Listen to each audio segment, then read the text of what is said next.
përparoni në besim për të përballur me armiq më të mëdhenj dhe më të fuqishëm se vetja. Gjigant të mëdhenj dhe të gjatë. Gjigant, dinak dhe mizor. Por le të mos ja mbathim nga betejë.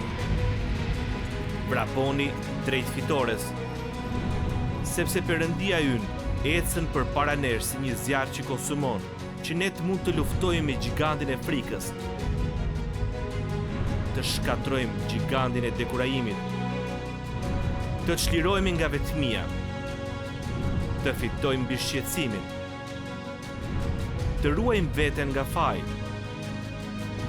të zbusim gigantin e tundimit, të sulmojmë zemërimin, të çarmatosim dyshimin kur ndihemi të kapur dhe të gjejmë lirinë duke mposhtur dështimet.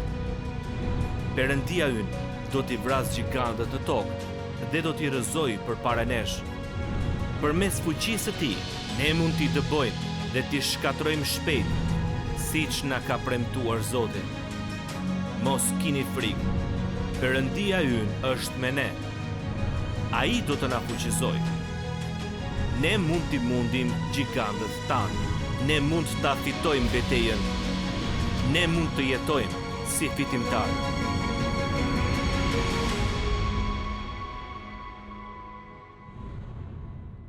Në librin e tij, 6 orë një të premte, Max Lucado shkruan për një përvojë që vizaton pikturën e vetmisë në terma të pavdekshëm.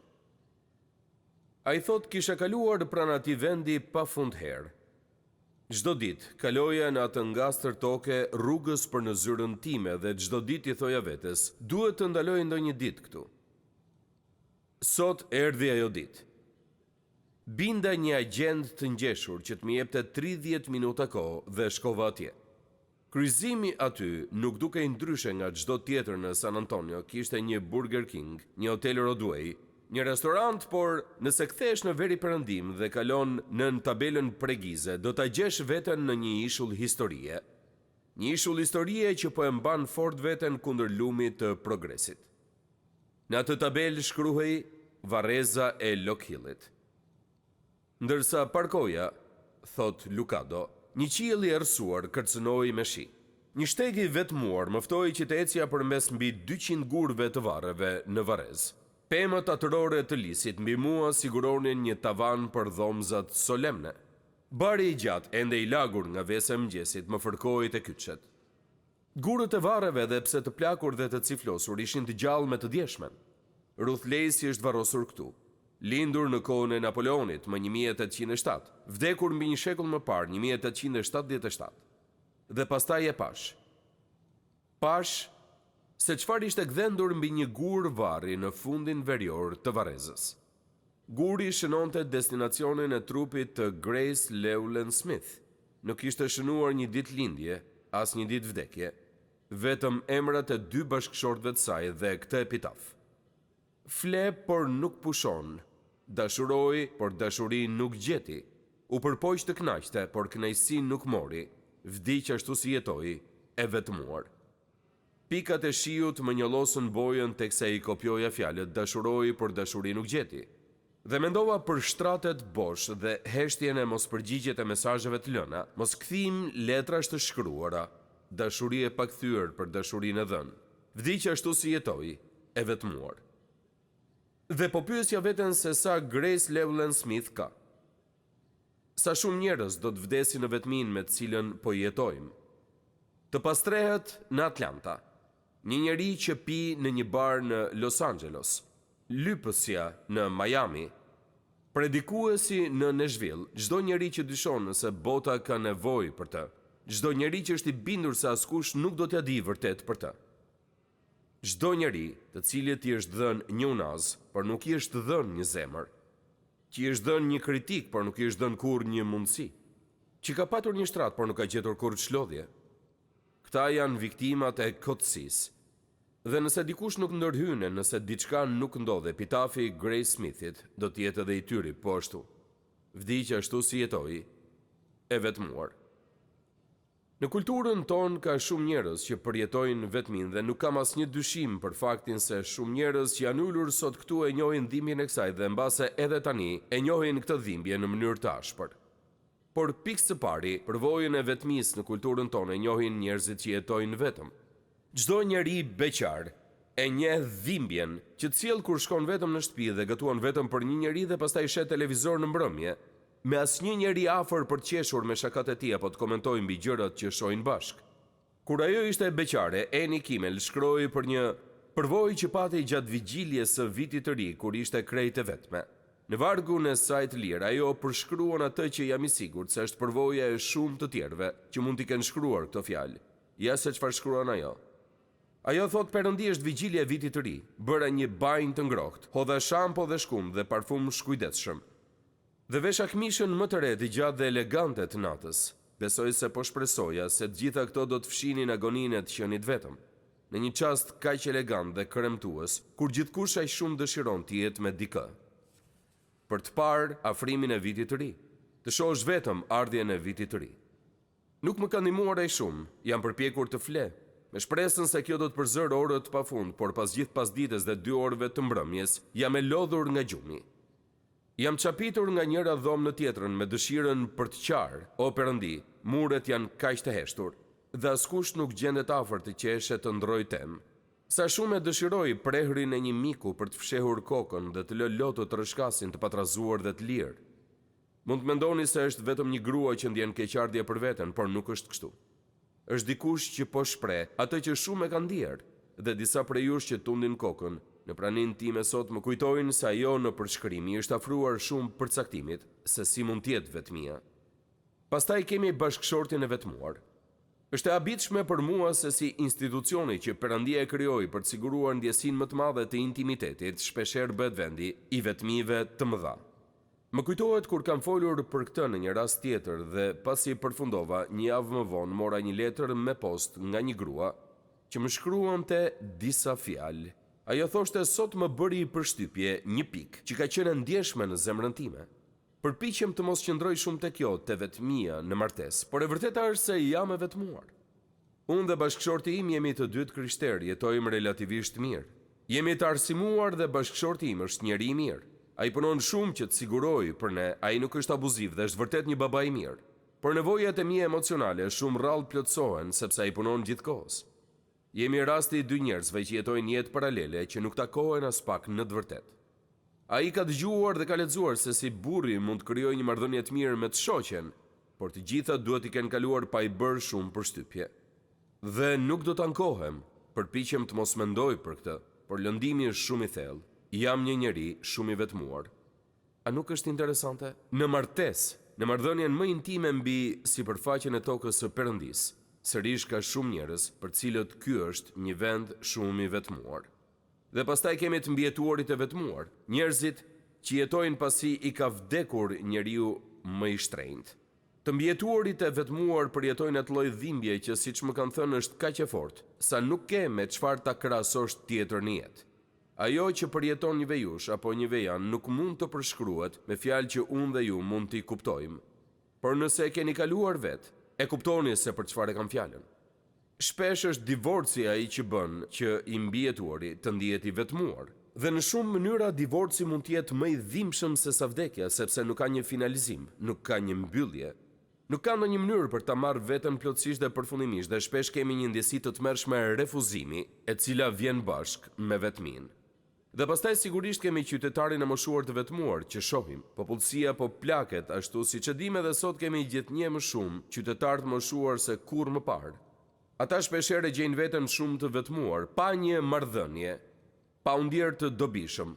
Mbase ata në të shkuarën kanë patur në një pozitë, me autoritet në një pozitë të respektuar, kurse tani vrasin mendje nëse i nevojiten ndikujt dhe nëse kanë ndonjë qëllim për ta, që të vazhdojnë të jetojnë. Për shumë njerëz, vitet e arta janë shndruar në vitet ku shkëlqimi është venitur dhe tani po vrasin mendje nëse kanë ndonjë gjë për cilën të jetojnë, kurse vetmia mund të jetë shumë therse. Pastaj kemi të vuajturin e vetmuar. i cili përjeton një dhimbje që nuk mund t'ju përshkruaj dot të tjerëve. Njëherë një njeri më shkroi një letër për të më përshkruar këtë. Ai thoshte pikërisht kur fiken dritat dhe dhoma kridhet në errësirë, vjen dhe ajo vetëdijshmëria e tmerrshme. Lëvizjet në spital vazhdojnë si një ethe e pakontrolluar jashtë derësime, por brenda dhoma është në heshtje. Është e tmerrshme dhe është e shkret. Pastaj kemi shërbëtorin e vetmuar të Perëndisë. Çfarë mund të them për dikë që e lë këtë vend dhe shkon në një mision, duke lënë pas çdo njeri që njeh, çdo njeri me të cilin ai kishte një marrëdhënie, familjen, miqt dhe kishën e tij. Dhe shkon në një vend ku nuk gjen asnjë lloj lidhje me atë kulturë. Ai shkon aty vetëm me qëllimin për të qenë një shërbëtor i Perëndisë dhe është i vendosur që të jetë shërbëtor i Perëndisë aty, por ne marrim letra nga misionarët tanë dhe ata na tregojnë se sa e vështirë mund të jetë kur je kaq i shkëputur nga çdo gjë që ke njohur gjithë jetën. Mund të jetë një përvojë shumë vetmitare. Më kujtohen ato që kam lexuar për Mojsiu në 10 vjetër në librin e Numrave, kur ai u ndiej vetmuar në drejtim. Te Numrat 11:14 ai thot, nuk mund ta mbaj vetëm tër këtë popull, është një barë shumë e rëndë për mua. Dhe kushdo që ka qenë në një post drejtuesi e di që ka një lloj vetmie që të shoqëron kur je drejtues. Nga vetë fakti se ti ndodhesh në pararojë dhe të tjerët janë pas kurrizit tënd. E keni menduar ndonjëherë këtë? Dhe nuk ka mundësi që të lidheni me të tjerët në të njëjtin nivel. Nuk ke se me kë të bashkëveprosh dhe i cili mund ta kuptojë përvojën që ke përjetuar ti dhe besojeni apo jo, mund të jeni edhe drejtuesi një kishe të madhe dhe një shërbese të madhe dhe sërish të përjetoni vetmi të përkohshme. Kjo vjen bashkë me të qenë drejtues. Disa prej jush mund thonë po të gjitha këto janë thjesht problemet kulturës, probleme që i kemi sot për shkak të individualitetit kulturës son. Por nëse mundem, do doja që t'ju largoja këtë mendim në këtë takim dhe t'ju kujtoja se një prej arsyeve pse doja të predikoja mbi këto tema është se duhet t'ju tregoj se nuk është mëkat të jesh i vetmuar. Nuk është diçka për cilën duhet thoni kjo është një gjë e tmerrshme, me sa duket nuk po i besoj Perëndisë, jam i vetmuar dhe prandaj nuk duhet kem besim sa duhet. Biblia na e thot shumë qartë se në të gjithë shkrimin ka shumë njerëz të cilët kanë përjetuar periudha vetmie. Davidi ishte njeri që ndjeu vetmi në zemrën e tij. Më kujtohet që kam lexuar në psalmet për një rast kur ai na tregon se si u ndje në vetminë e jetës së tij. Te Psalmi 102, vargjet 3, 6 dhe 7, ai na thot: sepse ditët e mia davariten, si tymi dhe kockat e mia digjen si urzjarri, tani dëgjojeni, i ngjaj pelikanit të shkretëtirës, dhe jam bërë si bufi i vendeve të shkretuara, jam pa gjumë dhe si harabeli i vetmuar mbi çati. Këto janë përshkrime të gjalla të mënyrës se si ai u ndje kur përjetoi vetmin në shpirtin e tij. Te Psalmi 142:4 ai thot: vështroj në të djathtën time dhe nuk ka njeri që të më njoh. Çdo rrugë shpëtimi është e mbyllur. Asnjëri nuk kujdeset për jetën time. Ju gati mund ta ndjeni mpregtësinë e vetmisë në këto fjalë, teksa Davidi përshkruan se ndihet i vetmuar. Nuk kemi pse të lexojmë shumë nga historia e jetës së tij, që të kuptojmë se ai u ndje kështu. Teksa po e ndiqte Sauli ai shumicën e jetës e kaloi si i arratisur përpara se të vinte përfundimisht në krye të mbretërisë, dhe Davidi i njihte çastet e vetmisë. A nuk jeni të lumtur që i ka shkruar këto që ne të mund të identifikohemi me të kur lexoj fjalët e tij, nuk ndihem dhe aq keq që ndonjëherë e kam përjetuar këtë. Vetë mbreti David përjetoi vetmi. Dhe pastaj kemi profetin Jeremia, jo predikuesin Jeremia, por profetin Jeremia. Për Jeremian lexojmë në 10 vjetër, është një nga historitë më të dhimbshme që mund të lexoni ndonjëherë. Në fakt, nëse nuk jeni të vetëdijshëm për këtë, libri i vajtimeve është i lidhur me librin e Jeremias dhe dikur kanë qenë një libër i vetëm përpara se t'i ndanin. Dhe dini që libri i vajtimeve është një libër me poezi funebre të mbledhura së bashku për të përshkruar dhimbjen e zemrës së Jeremias, teksa shihte qytetin e Jeruzalemit të rënoi përpara syve të tij. Ai pa se si po shqyej një popull, ai predikoi kundër kësaj, dhe pse e dinte që duke predikuar kundër kësaj nuk do ta dëgjonin. Dhe Jeremia u bë profeti që qanë. Teksa ai qau mbi shkatrimin e qytetit të Jeruzalemit, ishte një gjë dhimbshme për të. Është e dhimbshme edhe kur ne e lexojmë sot. Këta ishin njerëzit në 10 vjetër, po njerëzit në 10 e re. Unë do doja që t'ju tregoja pak për apostullin Paul, njeriu më të madh që ka jetuar ndonjëherë përveç Jezus Krishtit. Autori njerëzor i shumicës së shkrimeve të 10 së re, themeluesi i të gjitha kishave misionare. autori i librit të Romakëve, libri me mësimet më të mëdha teologjike që është shkruar ndonjëherë. Apostulli Paul, me raste ishte njeri i vetmuar. Kur i shkroi letrën e shkurtër Timoteut, të cilën ne e quajmë 2 Timoteu, është letra e fundit që shkroi para se të vdiste. Në kapitullin e fundit të letrës, ai na përshkruan vetminë e zemrës së tij. Dhe këtë letër ai e shkruan me këto fjalë, dëgjoni me kujdes. Përpiqu të vi shpejt tek unë, shkruan ai Timoteut. Ai thot, sepse Dema më la, sepse deshi këtë botë dhe iku në Thesaloniki, Kreshenci në Galati, Titi në Dalmaci, me mua është vetëm Luka. Tikikun e dërgova në Efes. Aleksandri, rremtari, më bëri shumë të këqija, në mbrojtjen time të parë në gjyq, askush nuk që me mua, por të gjithë më lanë. Kjo të mos u numërohet për faj. E ndjeni vetmin? Ky është apostulli i madh, dhe ai gjendet i vetëm. Asnjë nuk është me të. Dhe ne duhet mendojmë se kjo është diçka që u ndodh vetëm të tjerëve, kjo nuk i ndodh apostullit të madh. Por qëllimi i gjithë këtyre është që të na ndihmojnë të gjithëve të kuptojmë se kur e ndjejmë se vjen vetmia dhe fillon të marr kontroll mbi jetën tonë, nuk jemi ne të parët që kemi provuar këtë gjë. Kjo njihet nga shumë njerëz në kulturën tonë dhe është e njohur nga shumë të tjerë që kanë qenë përpara nesh në kohët e Biblës. Dhe nuk është mëkat të jesh vetëm, nuk është mëkat të përjetosh vetmin. Ajo bëhet mëkat vetëm kur ne fillojmë ta llastojmë dhe kur dështojmë të bindemi udhëzimeve të fjalës së Perëndis, e cila na është dhënë për të na ndihmuar për të larguar vetmin në jetën tonë. Nuk është e gabuar ta vizitojmë vetmin. Është e gabuar të shpërngulemi tek ajo dhe ta lejojmë që të marrë kontrollin e jetës sonë. Por çfarë duhet bëjmë me të? Si duhet ta trajtojmë atë? Ku duhet shkojmë kur ndihemi të vetmuar? Më lejoni t'ju sugjeroj disa gjëra që do t'ju ndihmojnë të mësoni se si të shpëtoni nga vetmia kur ajo fillon të marrë kontrollin e jetës suaj. Së pari, ne duhet ta pranojmë realitetin e saj. Shpresoj që ju që po më dëgjoni të mos jeni nga ata njerëz që jeni të dhënë pas mashtrimeve fanatike për problemet personale. Ju shkoni tek ata me problemin tuaj dhe përpara se të nxirrni qoftë edhe një fjali nga goja juaj, të japin menjëherë përgjigje të gatshme që e keni dëgjuar më parë. Dhe ndonjëherë këto përgjigje të gatshme dhe të ngurta na lën të ftohtë. Kur ndihemi të vetmuar nuk mjafton vetëm që të themi, unë nuk do ta pranoj që ndihemi vetmuar, unë do të pranoj faktin se jam i krishter dhe për shkak se jam i krishter, Jezusi është gjithmonë me mua dhe prandaj edhe pse mund të jemi vetmuar, e di që nuk jam vetëm. Për këtë arsye do ta mohoj këtë ndjenjë. Kjo është çmenduri.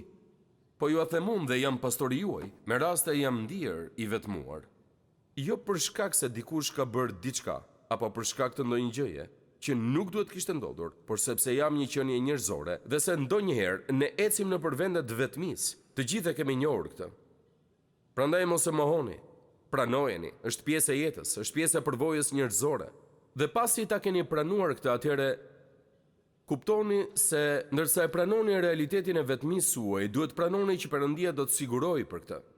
Çfarë siguron në mënyrë hyjnore Perëndia i plot fuqishëm për një zemër të vetmuar, për një njerëz të vetmuar?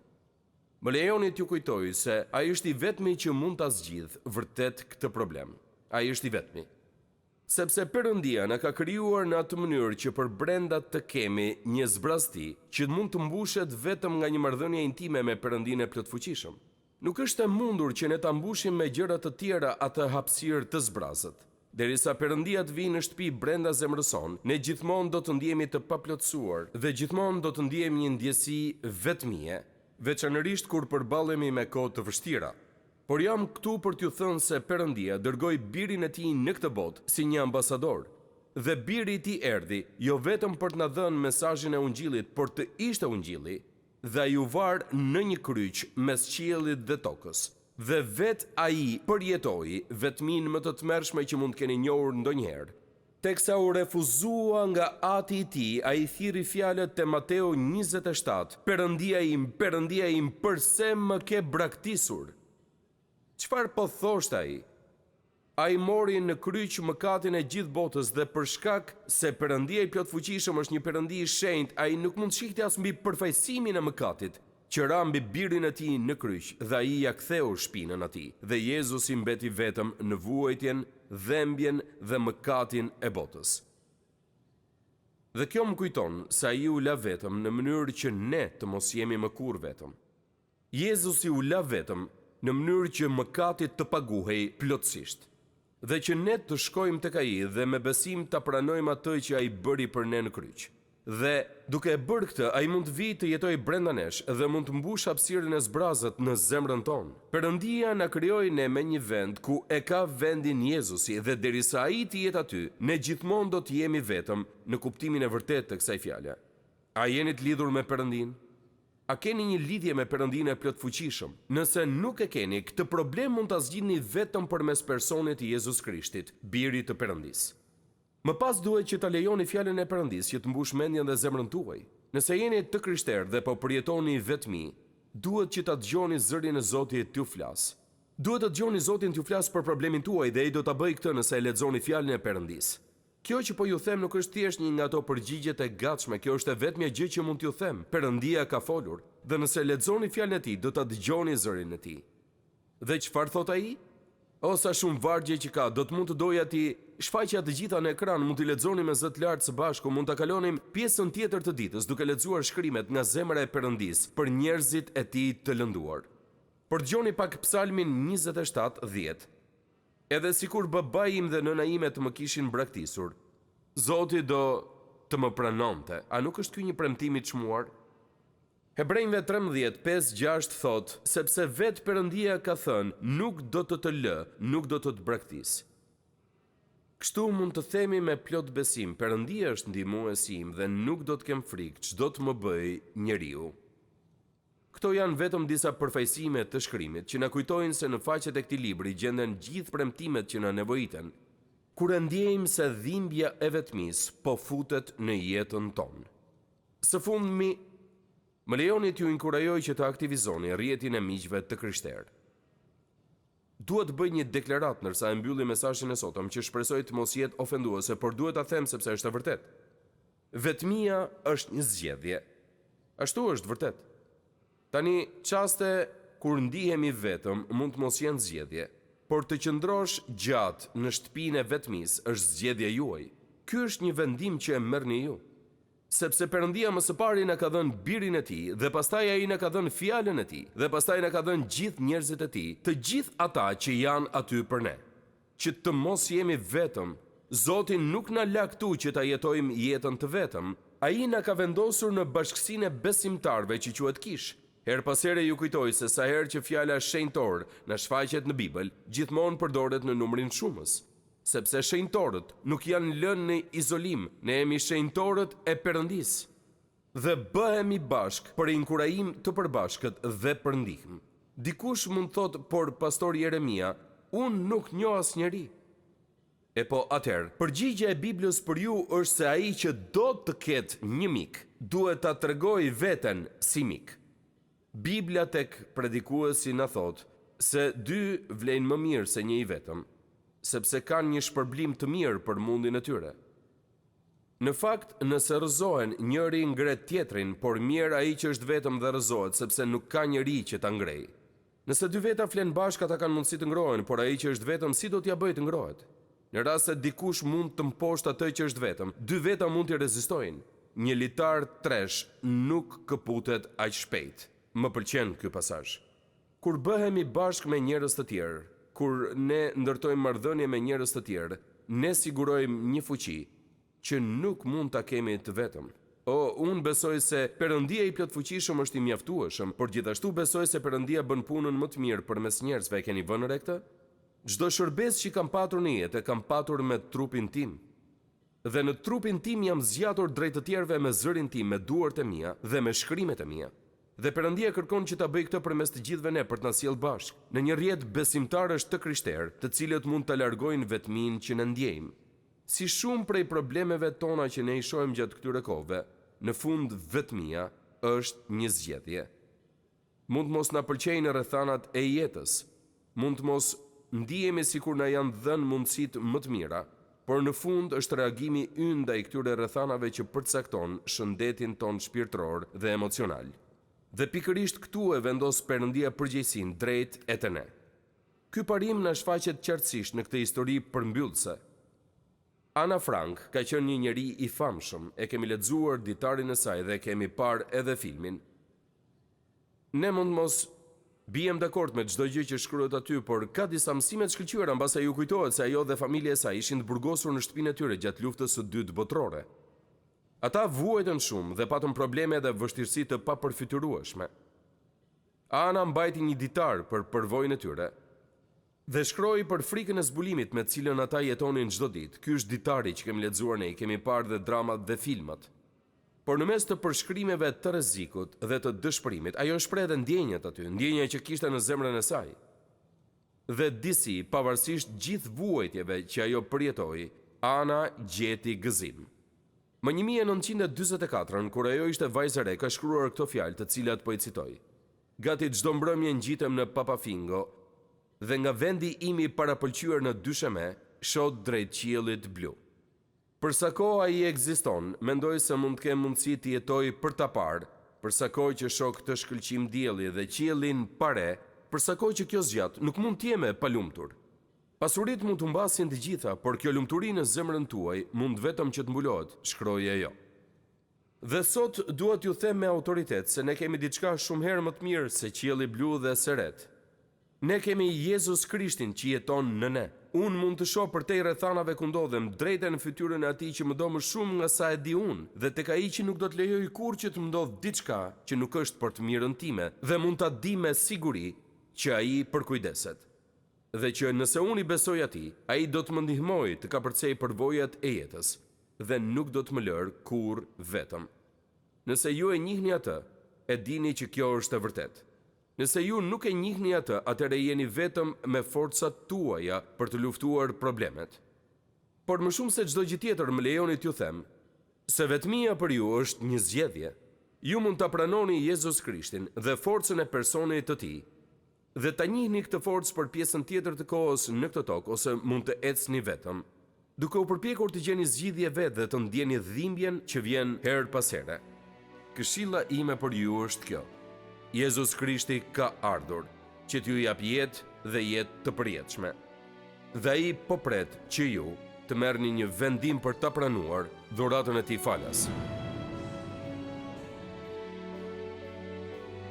Faleminderit që ishit me mua sot në moment vendimtar.